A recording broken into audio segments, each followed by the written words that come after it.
Welcome to another episode of Worst Collection Ever. This is the show where we tell you about the worst comic book collection in existence, and it just happens to belong to us. I'm Jen. And I'm Sean.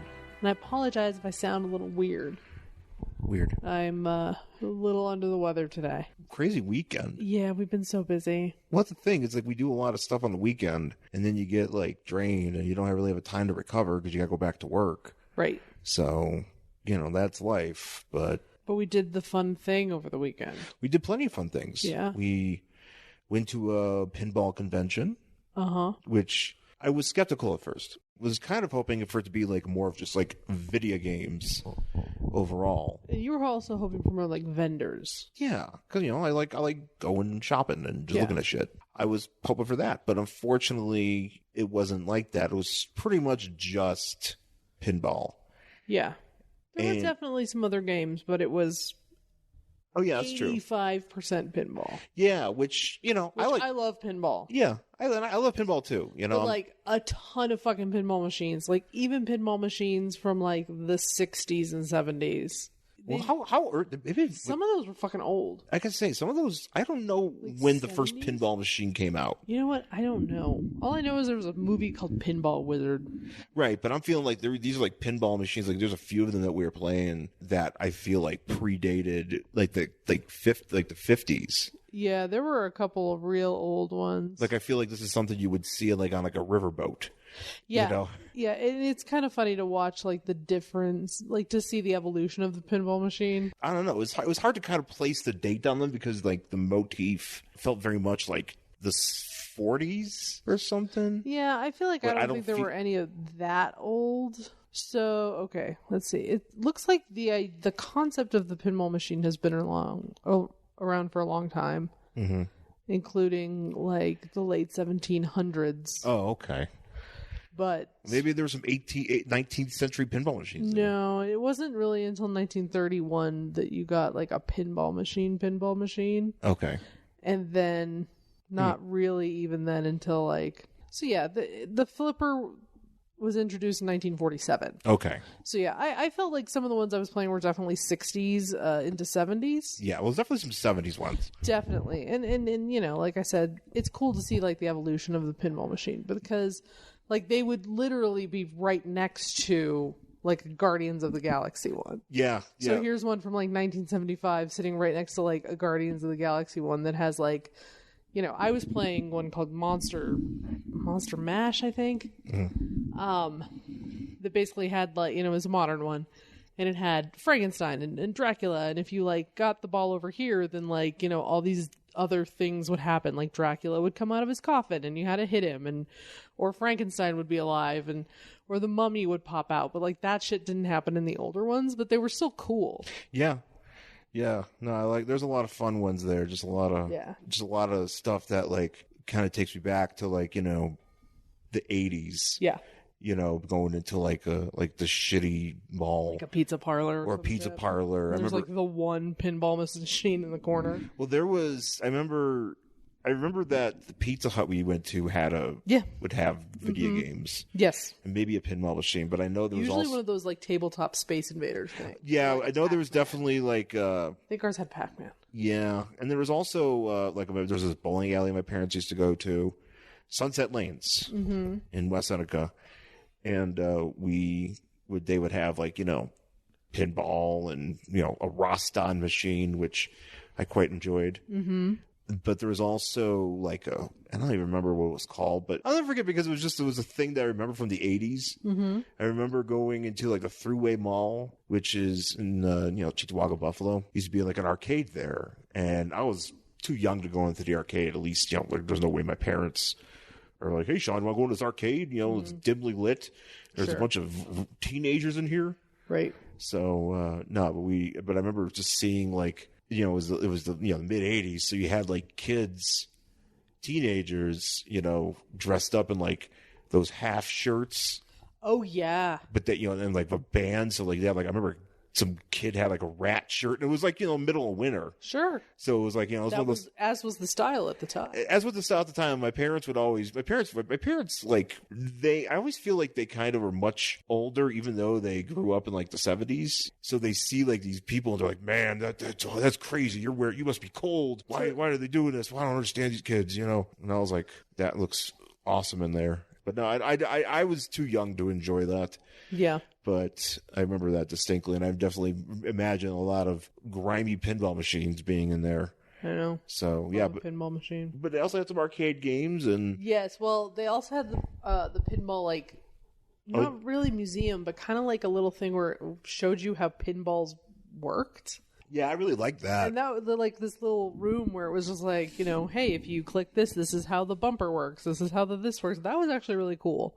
Yeah. And then they also had like these other little wooden, very simple games. I mean, like simple as in like they were just sort of like stripped down to their base parts. Yeah. Yeah. So that was like neat. one of them was like a baseball game. And it was like you had to get the switch, like the light, you had to hit the light in the right place to like see how many runs. And then like a little baseball guy would flip up and you would go around. Or like, you could play the horse game where like, kind of like, did you ever play that game where you would squirt water and your horse would run? Mm-hmm. It was like that, but it was like with lights. Yeah, like white light switches, and if you press the light switch at the right, when your light thing was lit up, you would be able to get your horse further. Yeah, and that was kind of cool to see. But really, the best thing that happened for me... Well, real quick, also, just want to point out they had a pinball haunted house. Oh, that's right. I forgot about that. Yeah, that was kind of neat. But yeah, go ahead. I'm sorry, the console room. My personal favorite thing literally made my whole fucking month. Yeah. Was the console room, and it was just gaming consoles. So it's like, here's your fucking Nintendo, here's your Super Nintendo, here's your fucking Nintendo, hey, here's your son of a bitch and Sega, stupid PlayStation and your Sega, right? Like, so I'm like, yeah, whatever. I didn't care when we first went in there because I'm just like, yeah, whatever. So I'm just sitting there because Sean's playing, and I happened to sit down. They had some old computers, like, old computers, like that you would used to use in school when you and I were kids. Commodores, Tandies. Yeah, as we are the olds. Apple II. Yeah, I think some of these were fucking older than that. And so, like, I sit down at this one computer that nobody was at, and it's next to Sean. And I'm just, like, sitting there. And I look at it. I actually, like, look at the screen. And I see little blue with little green pixels. And it fucking dawns on me that this is Lemmings. And it's the Lemmings computer game that I used to have when I was a kid. Because I used to have that exact game. Yeah. For our computer. Our shit-ass computer that you had to use like DOS system to like navigate. I had that fucking computer. And I had that game. And I was so happy. So I played Lemmings for about an hour. Yeah. No, it was totally worth it. It was the exact same one. It was still worked. And it was the exact same one, too. It was like, I remembered some of the levels. I was like, oh, I remember how to get past this one. And then I was like at the very end, when you pass it, it's like the code for the next level is blah, blah, blah. And I just brought up this memory that my sister and I had this notebook where we had just pages of these stupid fucking codes in it. Because anytime she and I would play, we would just like scribble it down so we could like get to the next level. Yeah. No, that's how you do that. Yeah, and I'm not familiar. See, the thing is, I never had a computer growing up like as young as when you did. Like I didn't have a computer until I was like, fucking 17, 18. Yeah, and I forget. I know I was definitely 12. Well, your dad was an engineer, so kind of was kind of a thing. But yeah, I was familiar. I was writing a novel using very old word processing software, which was basically your little green cursor on your black background, and I would write this novel, and I was like 11. I was writing about a cat. Yeah. About my cat. And I had a good 13 chapters, and then my dad wiped the computer and didn't realize it was on there. I'll never forgive him. I could have been a Wonderkind Jen Stansfield. Young author, but nope, there goes my cat book. Oh man, you could have been on some show with Oprah or something. Right? Be like, writing my story about my cat on my stupid DOS operating system computer. But we went to our buddy John's house and we watched the All In pay-per-view. Mm-hmm. I'm sorry, excuse me, Double or Nothing, AEW Double or Nothing. Watched that, spent some time. And I gotta say, AEW, getting the show done, getting in and out, leaving an impression. Yeah. Not like WWE having not 17 hours of wrestling. Yeah, it was not 17 hours of wrestling. We were there for a good amount of time as you would, for a pre-show. Yeah, but that was like a normal amount of time. Yeah, say good amount of time, we went over to the same guy's house on WrestleMania and I felt so guilty. Yeah. Because, literally, we were there for almost 12 hours. Yeah, it's a long show. And I was like, Jesus, I'm glad I brought food because I would have felt bad if they had to provide all the food and water for the entire fucking time we were there. It would have been enough. Right? Just because, holy shit, it's like we moved in. Yeah, but the AEW. I was like, I'm overstaying my welcome. I'm being a bad guest, but it was just bad wrestling. No, it was just bad wrestling. Blame Vince McMahon. Yeah, it's all Vince's fault. But yeah, AEW was fun. I actually had a really good time. I was hoping for an appearance by Joey Ryan because he showed up at the last. He was supposed to make some announcement because I saw some blurb about him not going to AEW, like he turned down a contract. Well, yeah, because they can't put him on TV. They can. They can, but he can't do what he does if they put him on TV. It's true. They can put him on pay-per-views. You can't put him on TNT. Special attraction dick wrestler. Yeah, Joey Ryan. In case you don't know who Joey Ryan is, I would definitely encourage you to go look him up. But basically, his finisher? You can say that. Sure. His finishing move is called a dickplex. So basically, penisplex, I think. Penisplex, whatever. What happens is he gets in the ring and he comes out to that, if you like Pina Colada song, and he's got a fucking Hawaiian shirt on, and he just looks like the skeeziest 80s dude you've ever seen. He should be in an episode of Miami Vice. And he comes out and he gets in the ring with the other people and he just yells, "Touch my dick." So what happens is eventually you cannot resist the pull of his penis, and the wrestler touches his dick, grabs it, and then he literally flips them over. Obviously the other guy does the work, or girl, because I've seen him do a lot of intergender matches. Yeah. And then they flip them over because his dick is so strong. Yes. So he does the penis. I don't know if it still is, but for a while he was sponsored by YouPorn. Yeah, that makes sense. Because of his penis plex. Well, when they did the WrestleMania weekend, when they had that Joey Janela thing, because he was on that show, he had a whole thing on Twitter where it was like, you can touch it for you could go meet him and pay however much and you could touch his fucking dick. So they're not going to put him on TNT, but I love him. He's my fucking favorite wrestler. So because I'm like, this is the dumbest thing I've ever seen, and I love every second of it because he obviously knows how fucking campy wrestling is. Yeah, because wrestling's stupid. Mm-hmm. Wrestling is dumb, but it was bring me the penis blacks. Yeah. No, but it was a good show, and there were some surprises and stuff like that. I'm not going to review it, but, it was a good time. So that, and then we had some, just kind of relaxed and we had some cake. Oh, yeah. We had a nothing bundt cake. Yep.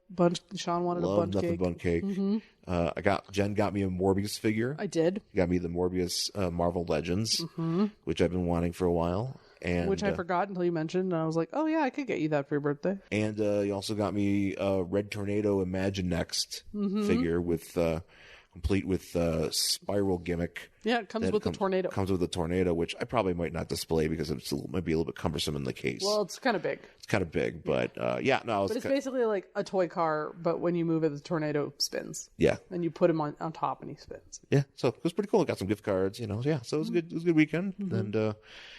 Thank you. If you are friends with me on Facebook and you wish me a happy birthday, thank you for all the birthday wishes. We appreciate that. And, so it was a good time. And, also I watched The Howling 2. Have you ever seen The Howling 2? I don't think, have I ever seen The Howling? Yes. I have. Yes. We watched it in Boston once when our power was out and it was like Christmas, or maybe it wasn't our power was up. It was Christmas Eve. Or it was a holiday where there was nobody around in Boston. Oh, it must have been Christmas, man. Because Christmas or Thanksgiving. Yeah, probably. And maybe it was Thanksgiving. I have no recollection of this. But we watched it on, I think it was like on demand or something. Probably. Because we was back when we lived in Alston. And, so we watched that. That was awesome when there was nobody there. Boston with nobody in it is great. It was amazing because we lived in Alston, which is just basically nothing but students. And it was Christmas Eve. And we walked to like the little bodega on the corner to go get ice cream or whatever. Literally no one on the street. It was amazing. It was the greatest thing I've ever seen. Well, not the greatest. The greatest thing I ever saw was when that fire truck completely annihilated that one car. They were just parked basically in the red, and those streets in Boston are so narrow. And this fire truck went to take a turn to go up one of the streets as we're walking to the laundromat. Because we lived in a building with shitty laundry. So we're walking to the laundromat, and right in front of us, this fucking fire truck the car caught on the fire truck, and the fire truck just like dragged it. Oh, yeah. And then they had to stop, and it was great. So that was amazing. Yeah. Be careful in Boston, guys. Don't fucking park in the red. Yeah. Can we just say that's why you don't park in the red? That's why you don't park in the red. That's why the red, especially in the corner of a street. Yeah, especially in a fucking narrow street. That's why you don't do it. Yeah, don't park in the red, guys. Don't do it. But yeah, the Howling 2. So basically, the long story short, remember the movie Space War that we saw at Mystery Science Theater? Vaguely. And it was a movie where like the guy they're in space and like they're like chasing each other on these carts. Oh, with like Butch Runfast? Butch McRunfast, okay. So Butch McRunfast is the male lead in this movie along with Christopher Lee. So just imagine that guy. Fuck. So just imagine that guy from Space War, Reb Brown, who also played Captain America in the 1990 movie. But Reb Brown doing the same thing he did in the Space War, but doing that to werewolves. Oh, okay. Man. Is he running away from them in a cart? No, but he is yelling at them and screaming at them and shooting them, which is pretty funny. There's a lot of like, shoot, shoot. That's really funny. And then Christopher Lee's in there, and he's like a van explaining how to actually kill people. Yeah. Actually, that's literally what he does. He's like, regular weapons won't work. You have to use this tungsten steel stabby or whatever. Silver bullets for werewolves. But he was even saying like it was like you have to have the right kind of silver or something. It was some bullshit. But there's also like a lot of nudity in this one. Was Christopher Lee naked? No, no, he did not. He just every scene he's like my choice was to be full frontal for this entire movie. Yeah, he's just walking, but he's still doing the same old shit. He's just like, you have to kill these these werewolves. He's like, just naked. but your dick is out. You're like, excuse me, sir, but your dick is out. Yes, it appears I have my dick out. However, that is not the point. The point is kill the werewolf. The point is the next full moon, the werewolves will be out. I was like, but your dick is out. It's out right now. But yeah, no, it's pretty messed up. Because I remember seeing it like a long time ago, and it's kind of new wavy because it's from like 1986. Sure. It's Howling 2, but it's also it's basically like the tagline is like your sister's a werewolf. What? But also, I think it was originally supposed to be called Werewolf Bitch. Okay, it'd be better if it was like your mama's a werewolf. No, because it was because I get it. The sister's probably a werewolf, but that's a dumb tag. But yeah, so I watched that. And, well, we did see Booksmart.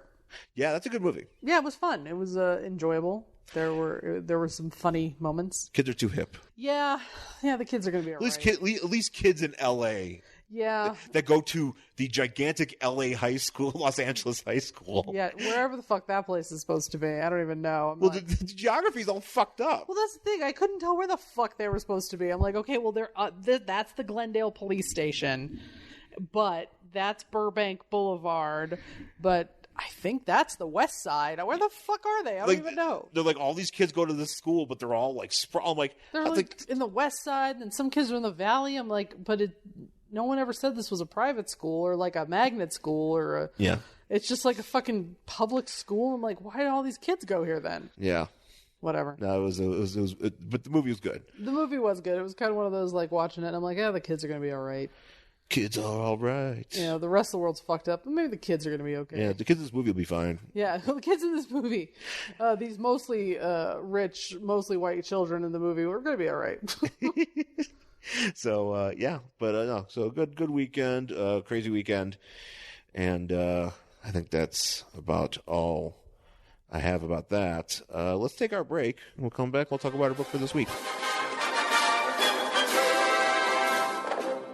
Good afternoon, Mr. President. Sorry I've been away so long. I won't let you down again. It's finally here, coming to the Fire and Water Podcast Network.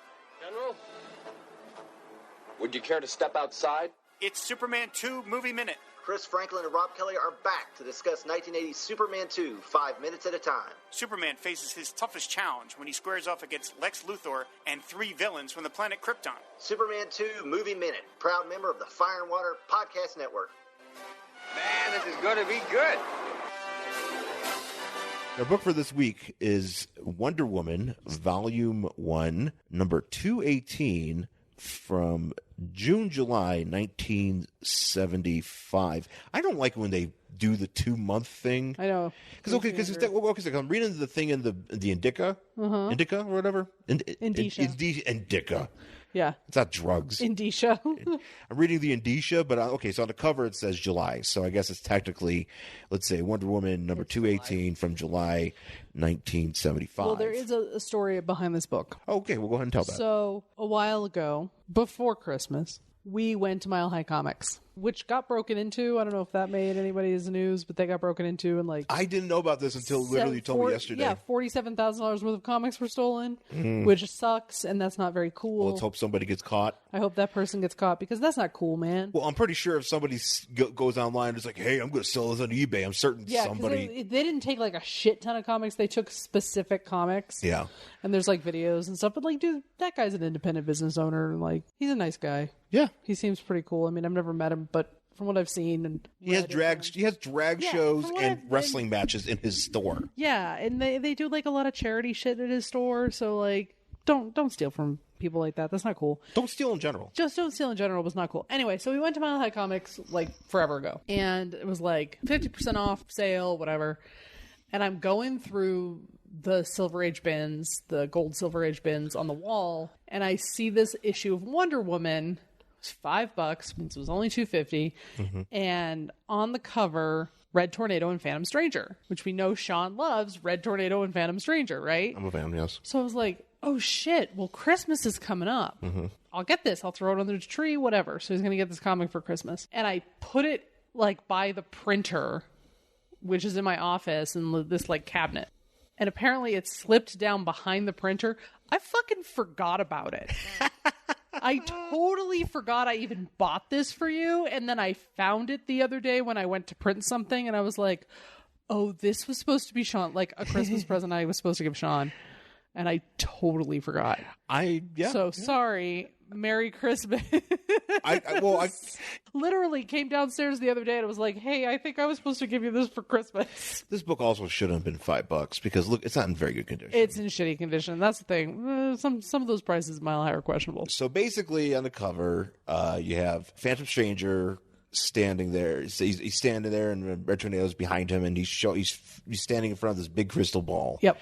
And in the crystal ball, Wonder Woman, she's taken the Statue of Liberty's torch to the face. And she has the most dead look in her face. Well, I think she might actually be dead. She might be dead. Because the Statue of Liberty has thrown her torch at Wonder Woman and looks like it caught Wonder Woman in the chin. Oh yeah, no, she's so she's like bent over. I think she's broken. She's CTE woman. Yeah, she's like literally just like bent in half, basically. But so she's getting there, and Phantom Stranger is like, this time we have 2 sensational stories of the amazing Amazon as told by the Red Tornado and me, the Phantom Stranger. I also am kind of confused here because you have her title. Oh, you mean that thing above there, superheroine number 1? What the fuck? What does that even mean? Did you need to put anything there? I don't know why. It's this weird, just like white banner, black text, just like Arial-esque font that just says superheroine number 1.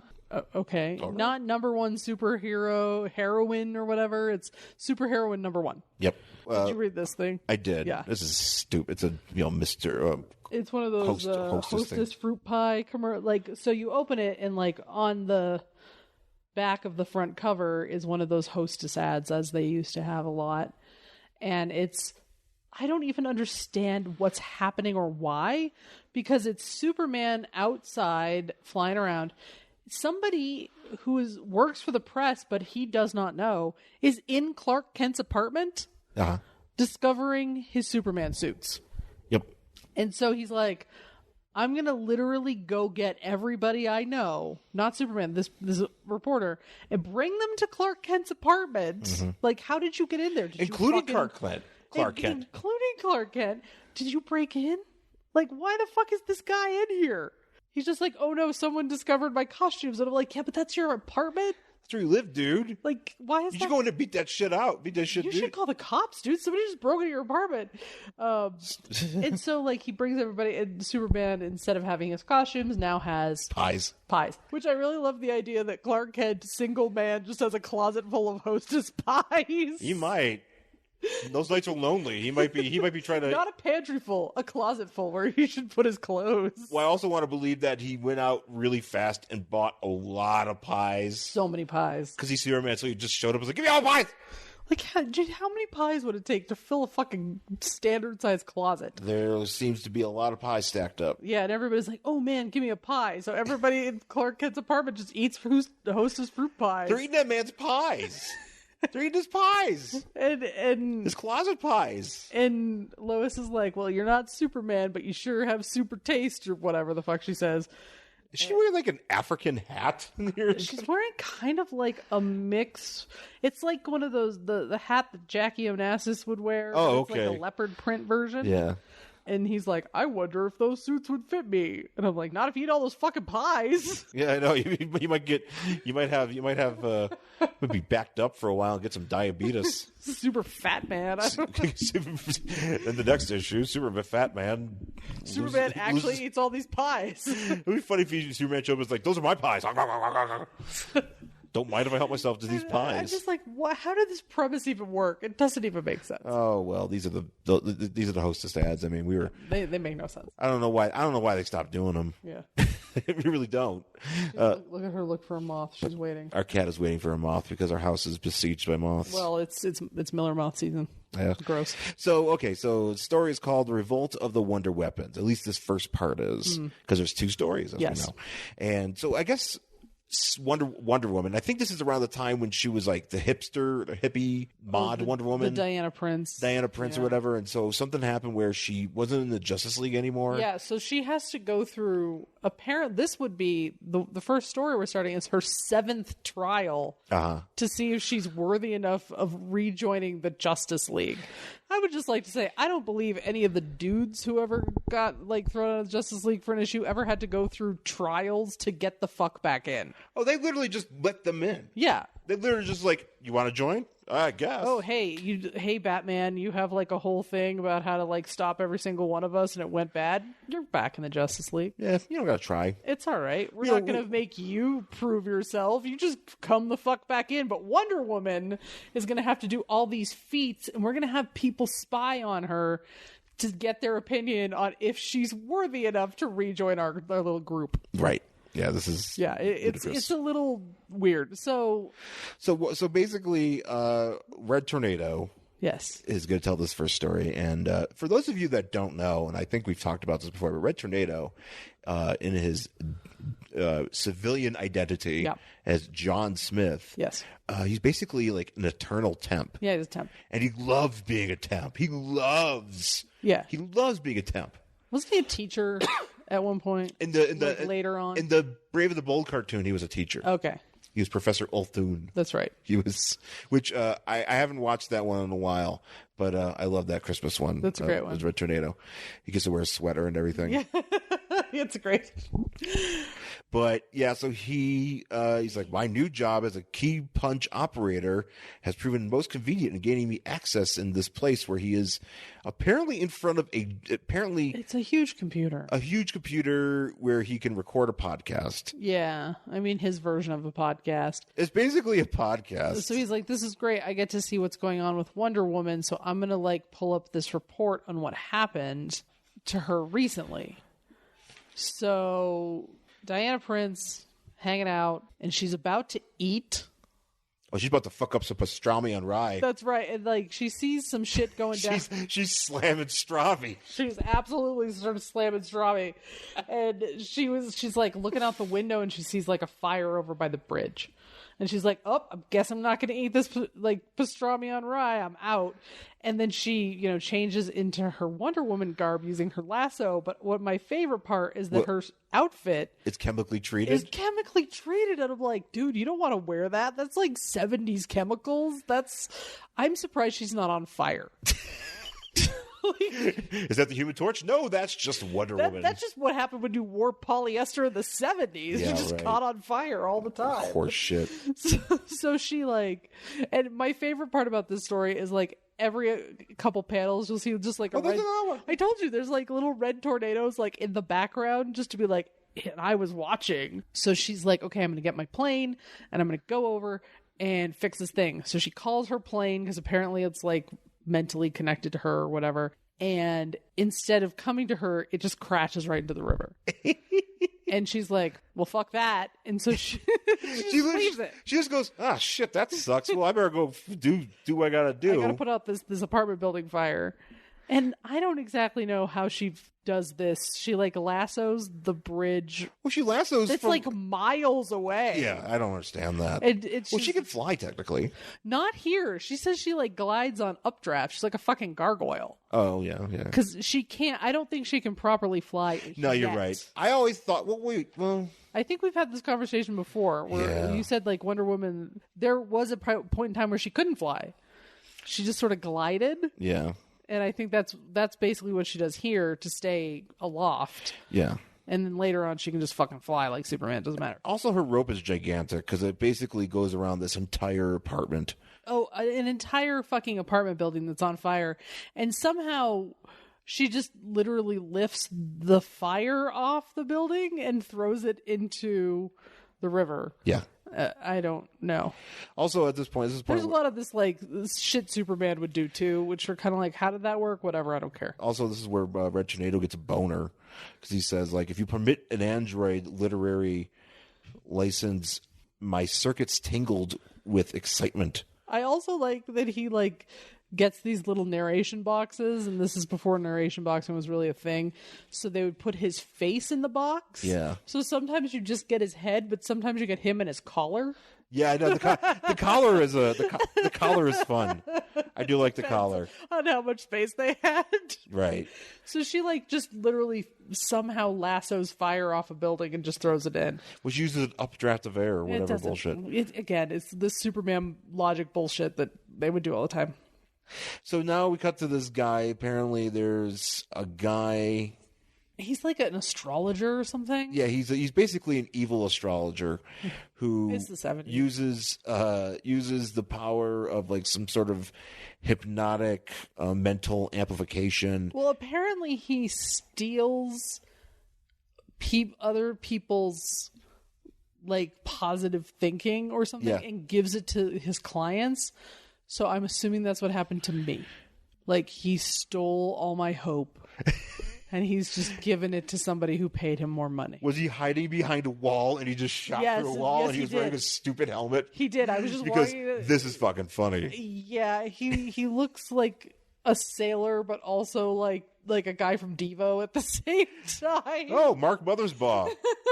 Mark Mothersbaugh uses a ray to steal people's hope and pay. I kind of wish he was just saying. I kind of wish instead of saying apply your persuasive powers to winning the board election, he was just saying whip it good. That's exactly what he's saying. Whip it real good. He's like, this is going to be a hit in a couple years, guys. So Yeah, and so basically, what he just keeps having these explosions in his office. Yeah, because he has like whatever machine it is that does the thing that that he has, that does the thing, keeps blowing up, and he's like, "God damn it!" Like, and he does say like "freaking." And, like, he says it, and also Green Arrow in the next one is just all over this, like, swear words that aren't swear words. Yeah.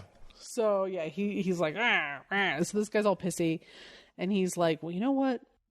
I don't know how he gets to this, but he decides it's Wonder Woman's fault. Yeah, he says that anytime her plane flies by, oh yeah, it interferes with the thought waves from my source somehow, and it causes everything in my office to explode. Yeah, which he's very calm. He's like, fuck, a giant explosion of metal and fire in my office. But it's obviously the plane. This is kind of like when I worked in this building in LA. Where they had put, like, they built it, and then it was so fucking bright that they had to put, like, a tinted film on every one of the windows, and that tinted film blocked out cell phone signals. Where was this? That was when I worked in El Segundo. Oh, really? Yeah. So depending on your carrier, you may not be able to get cell phone signals unless you, like, peeled back some of that film. Oh, Jesus. And put your phone, like, up on the windowsill. Anyway. Yeah, and so now I love this shot. I think I might make this my profile picture. What? Of Red Tornado just sitting with his legs crossed in a chair. Out. Basically, like, recording a podcast. Yeah, he's having a good day. He's having a great time, and then he's wearing stripy pants. So this guy gets his idea. He says, what I'm going to do is I'm going to shoot Wonder Woman's plane with my gun. I also am really confused about the helmet that he's wearing in this picture. It puts the thoughts or whatever. It helps steal the mental... It looks like a vacuum cleaner. Yeah, pretty much. He looks like an idiot. Yeah, it really does. And basically, he just shoots his... I don't think this guy ever comes back. This is like a one and done dude. Right? No, I hope he's dead. I hope Crisis murdered him. He wasn't important enough to murder. He just disappeared. Actually, it was great if in the middle of Crisis. There should be a fucking list of characters not important enough to murder in Crisis, and it's just guys like this. Well, I kind of wish it was the opposite, where it was like there was just one scene where it's just like, oh man, I was that guy with the gun in that one issue Wonder Woman. Oh god, the fucking whatever, the fucking shadow demons or whatever the fuck. Whatever. Just walking down the street and something falls on him. A universe falls on him, and that's how he dies in Crisis. You're like, oh. Too bad. So he's shooting out the window. Basically, he's just like, I'm going to use my gun to tell Wonder Woman to, like, fuck up with all of her weapons. Yeah. And that's going to cause her to... puts a mental block on her where he's like, she's going to have problems using her weapons. And that's going to make her think that she's a menace to New York. Then she'll leave, and then my shit won't blow up anymore. Mm-hmm. That's what he's thinking. She has this, what? Well, I was going to say, this is another one of those, like, apparently that there's a telephone that Wonder Woman uses to contact her mother. Oh, yeah. But it's another vacuum tube. And right? They both wear these, like, tubes on their head and, like, do, like, an early version of FaceTime. What is it, the asshole phone? Yeah, it's real weird. And so she talks to her mom, and she's like, hey, Mom, I kind of need you to, like, mentally think about the plane so I can get it out of the river. And her mom's like, okay, whatever. So they, like, bring it to Themyscira. So she goes to Themyscira, and here's another little red tornado in the corner. Yeah. He's like, they don't allow men, but I am an android. I am an android. I will go see it. And then so they're on Themyscira, and then just as they're bullshitting, some woman, random rock climber, just she just goes, there's also like a little, it's like this little body falling in the background here. Yeah, she's just like, oh, I'm falling, and Diana's like, I'll save her with my lasso, but the lasso wraps Diana up. Yeah. And she's like, well, I'm going to save her. And somebody was coming when they drew this. Oh, yeah. Because it's just her legs from hip waist down stepping out of her boots. Well, also, yeah, because you get to see her tootsies. But this is where what Red Tornado's commenting on this. He goes, with wonderment, I watched Diana swiftly doff her boots. Yeah. Oh, man. Yeah, he is just like, oh, shit, she's taking off her boots. And she, like, then rolls her way over. Instead of running over to where this woman is, she just rolls over and then, like, catches her with her feet. Yeah, this is a fetish for somebody. 100%. Whoever wrote this. So then they, I don't know what the frig this is, but then they're bullshitting about this this weird stuff that's been going on, and so her mother's like, is it what's her mother, Hippolyta? Hippolyta. She's like, "Hey, why don't you go look into this magic sphere? Which looks like a washing machine. 100% looks like a washing machine. It's just like, hey, go watch your sweater dry.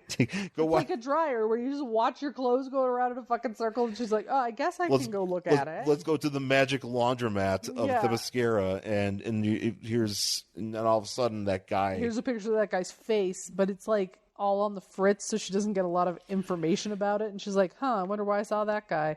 So she goes back to New York, and she's still having trouble trying to. Anytime she uses her weapons, she has a problem. So like her crown.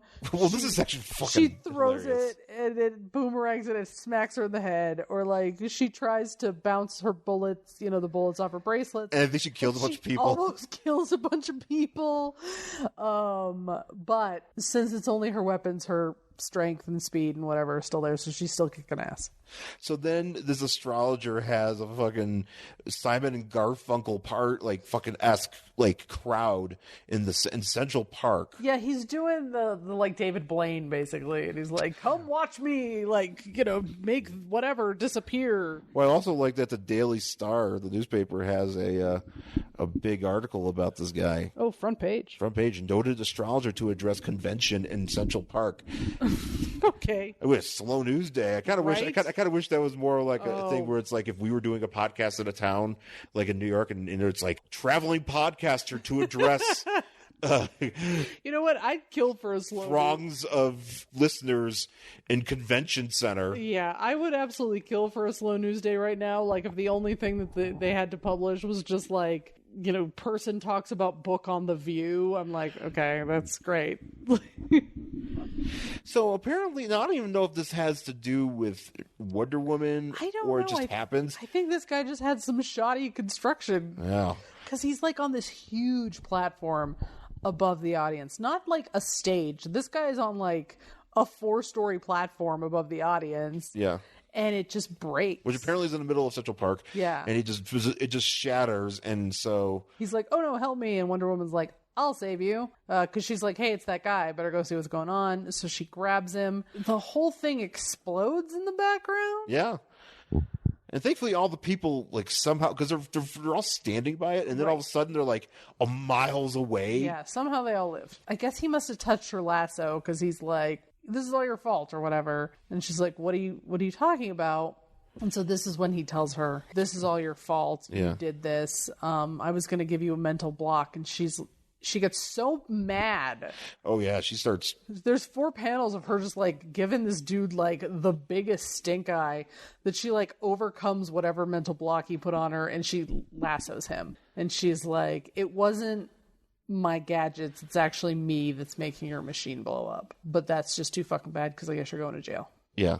And so, and that basically is Red Tornado just sitting there being like, then he like prints this entire thing out on like I'm assuming a dot matrix printer, because he's just got this humongous scroll wasting paper just of what we just read. It's Red Tornado should, like, according to me, she should be back in the Justice League. Because I have stripy pants. Yes. I kind of disappointed that we never got a figure with stripy pants. Yeah, I don't know if they made they made obviously a bunch of Red Tornado figures, but I don't think he's ever had one with the circus pants.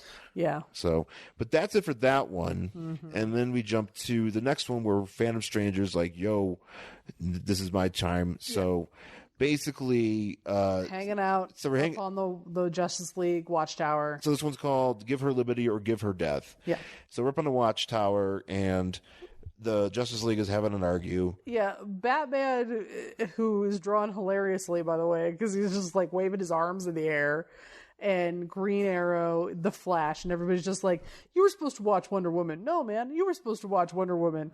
"Well, one of us has to watch Wonder Woman." And then Phantom Stranger pops up and he's like, "Hey, I was watching Wonder Woman. It's me, Phantom Stranger. Look at my cool cape." Yep. Also, look at this cool crystal ball that I have. And then you don't see Phantom Stranger again. He narrates, but he's literally in like 2 panels, and then that's it. well, but actually, a lot of this is just them instead of them narrating, him narrating. It's Green Arrow and Batman like asking questions and like Flash being like, "Wait, this already happened." Yeah, just kind of commenting on stuff, but. It's like they showed them a VHS recording for the first time.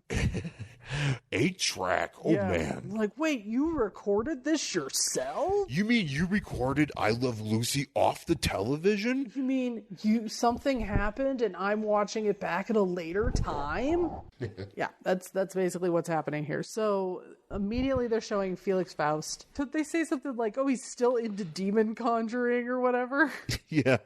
And I'm kind of like, well, if you successfully conjure a demon, I assume you're going to continue to try. Yeah, why would you stop doing that? If I can Right, it's not like you're in high school playing Ouija board and it doesn't fucking work and you just kind of throw it in a closet. Look, if I can conjure a demon, Successfully conjuring a demon, you gotta keep going. if I can conjure a few demons and they don't immediately murder me, Right? They do some bidding. They bring you a donut. they bring me ooh, yeah, demon donuts, demon donut delivery. Donuts. Could start an app. It's like, hey, do you want a demon deliver you donuts? Oh man, let's start a donut shop called Demon Donuts. Demon donut delivery, triple D. Give me that D. It'll basically just be references to that Simpsons episode where he sells his soul to the devil for a donut. Yep, pretty much. So he summoned these demons, and he's like, And they show up to like give him like a poem that basically says like, "We need you to shrink." There's literally no reason for this. This never comes to anything. It makes no sense. But they're like, "Hey, you need to shrink down the Statue of Liberty yeah, and put it on a necklace and hang it around your neck." It's like a Nicolas Cage movie now. you need to put This it on is your neck. another National Treasure movie. You need to wear the Statue of Liberty around your necklace like Flava Flav. Yeah. Yeah. You need to be the Ooh, next... flavor of Faust. He's going to be a hype man. Oh man. He's there at the birth of hip-hop. This is New York City in 1975, so... Felix Faust and the Sugar Hill Gang started the hip hop. Flava Faust. I like Flava Faust.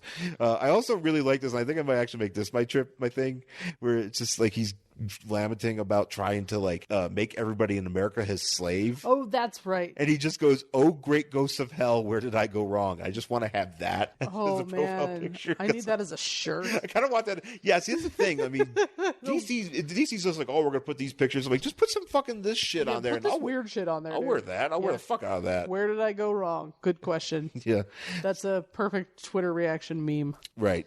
So, Yeah, because he's like, "Oh, I got to make him a slave," and I guess they're like, "Oh, the only way to do that is to steal the Statue of Liberty," and so, that's when it becomes a National Treasure movie, and you're like, that also doesn't work. Just FYI. we jump to Wonder Woman, who's been like, you know what's pretty great? I've lived in New York, and she's looking hip here. Yeah, she's like, well, I've never done touristy shit. I'm going to do some touristy shit. So I'm going to take the ferry. I'm going to go to Ellis Island. Ellis Island, check out the statue. And as they're going into Ellis Island, this is when the Statue of Liberty comes alive. Yeah. Like Ghostbusters 2. Yeah. And it just throws its thing down, its tablet down. Yeah. And everybody's like, "Oh my god, holy shit!" And so Wonder Woman decidedly is like, Oh my god, that's so funny. she's like, "Well, everybody's freaked out by this. I'll just fall off the Yeah, boat." she's like, everybody's too busy watching this statue rampage. I mean, justifiably. She's like, no one will notice a woman overboard. And she just like falls off the side of the fucking ferry. Yeah, I'm just gonna drown myself. The world's end. Look at that shit. The world's gonna end anyways. I mean, at this point, you might as well. And so she like, just a gigantic woman will kill us all.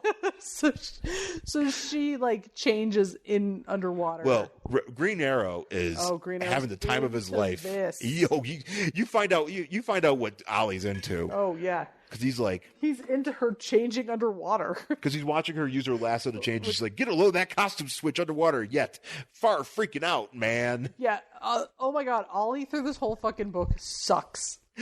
Because he's just like, far out, man, beatnik, yeah, woo, like using every horrible 70s lingo reference that he can think of. I hope he's high on LSD. He's gotta be.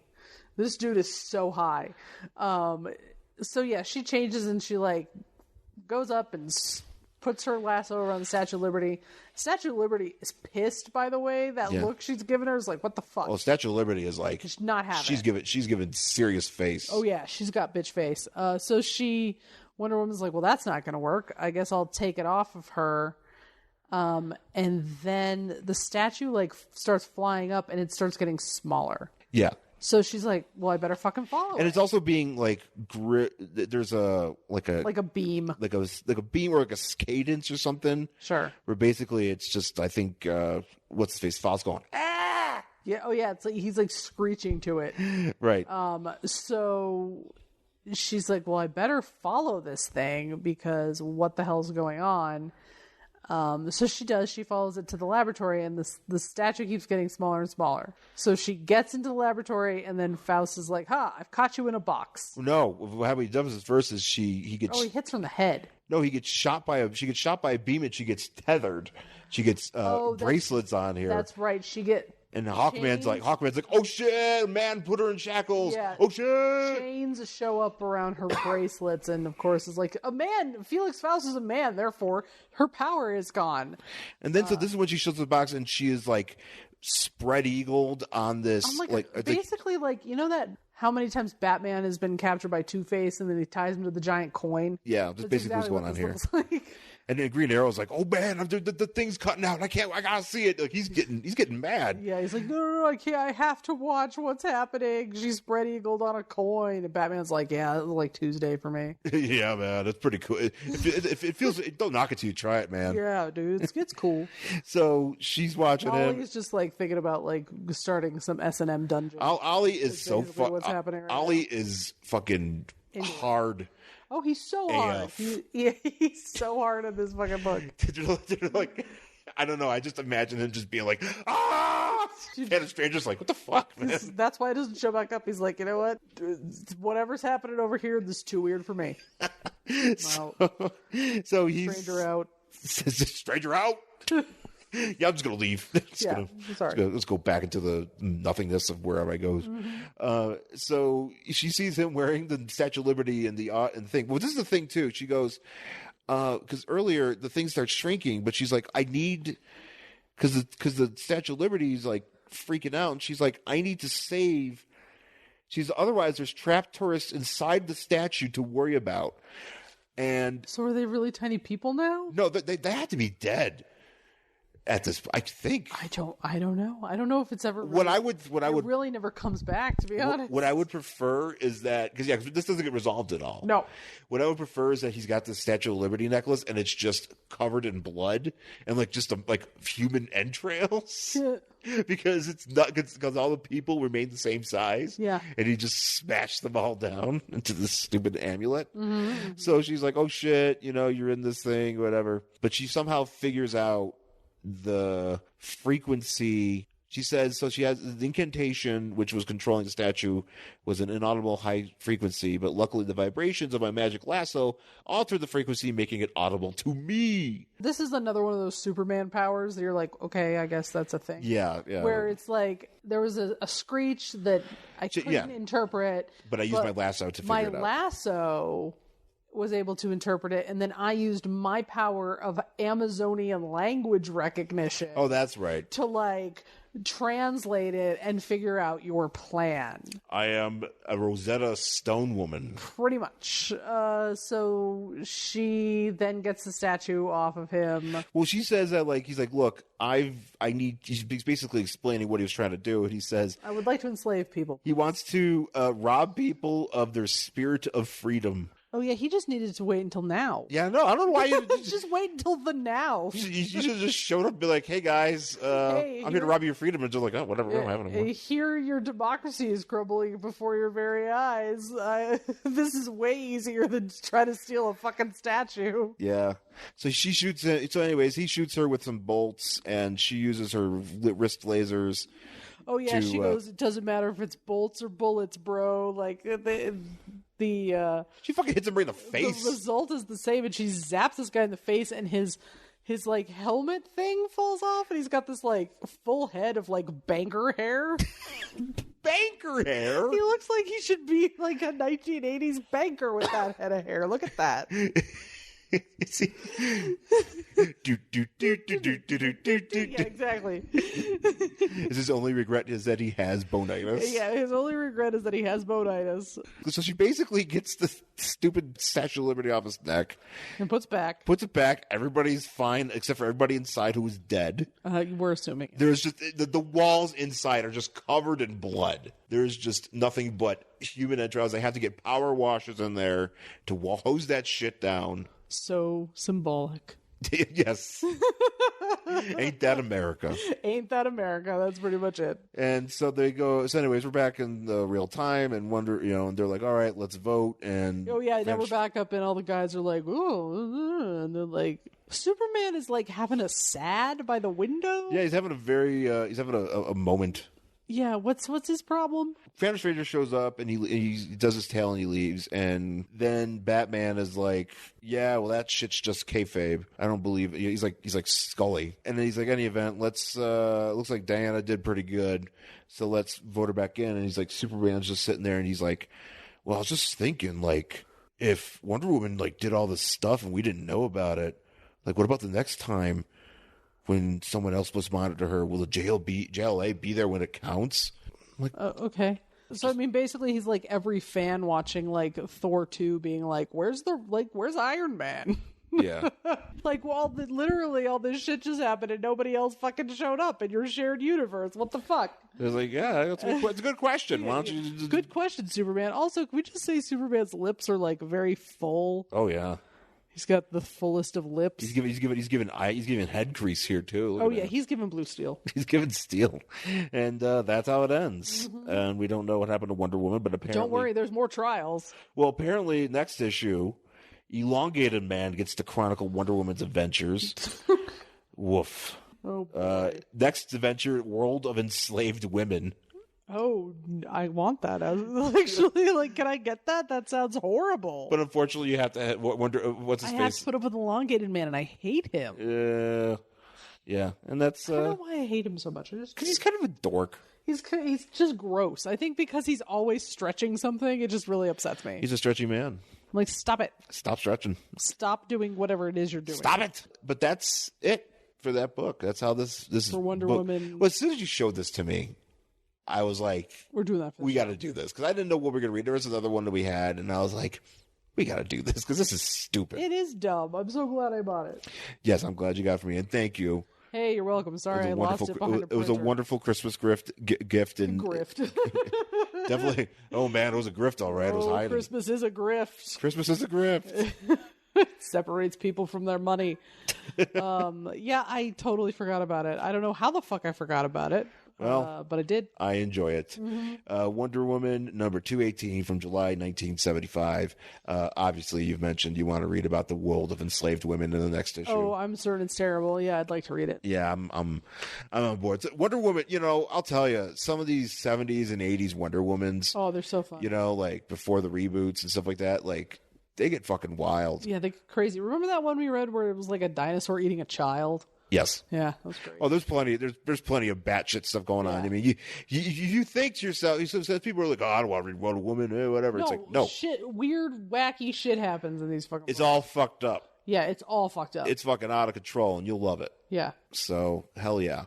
But that's it for this week's show. Thanks for listening. You can find us on Twitter and Instagram. I'm at Angry Hero Sean. And I'm at Jen Stansfield on Twitter and Instagram. You can find us on Facebook, Worst Collection Ever. And email the show, worstcollectionever@gmail.com. And, of course, rate, review, subscribe on Apple Podcasts or anywhere you get this podcast, and tell your friends. We would really appreciate that. So thanks for listening, folks, and we'll talk to you again soon. Bye.